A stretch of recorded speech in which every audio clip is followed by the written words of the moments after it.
తెల్ల జిల్లేడు. ఎప్పుడైనా ఈ పేరు విన్నారా? చాలాసార్లు వినే ఉంటారు. మహాగణపతి ఇందులో నివసిస్తాడని అంటారు. మరి అలాంటి తెల్ల జిల్లేడు మీ ఇంట్లో ఉంటే ఎంత లాభమో మీకు తెలుసా? తెల్ల జిల్లేడు మీ ఇంట్లో ఉంటే సకల దోషాలు పోయి సంతోషంగా ఉంటారు. ఇంకా తెల్ల జిల్లేడు వల్ల కలిగే లాభాలేంటో తెలుసుకోబోయే ముందు అసలు జిల్లేడు గురించి కొంచెం తెలుసుకుందాం. జిల్లేడు ఈ మొక్క గురించి వింటే మీకో విషయం వెంటనే గుర్తుకొస్తుంది. అదే ఆ చెట్టు పాలు కళ్ళలో పడితే కళ్ళిపోతాయని. కానీ జిల్లేడు పాలలో ఉన్న విషం కొన్ని ఆయుర్వేద మందులు తయారు చేస్తున్నారంటే ఆశ్చర్యం వేస్తుంది. జిల్లేడులో 3 జాతులున్నాయి. తెల్ల జిల్లేడు, ఎర్ర జిల్లేడు, రాజు జిల్లేడు.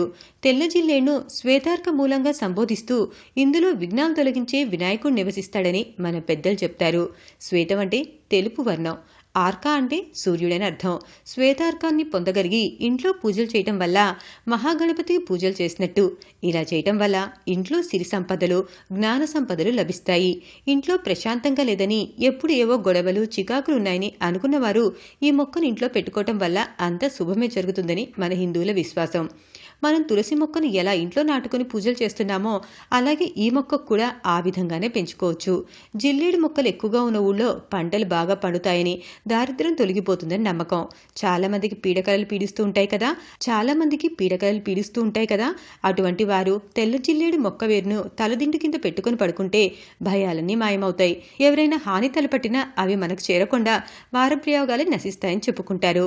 జాతక దోషం ఉందని, గ్రహ దోషం ఉందని కొందరు అంటూ ఉంటారు. ఇటువంటి వారు శ్వేతార్క గణపతిని ఇంట్లో ఉంచి పూజలు చేస్తే మంచిదని చెప్తున్నారు. మరి పూజిస్తారుగా?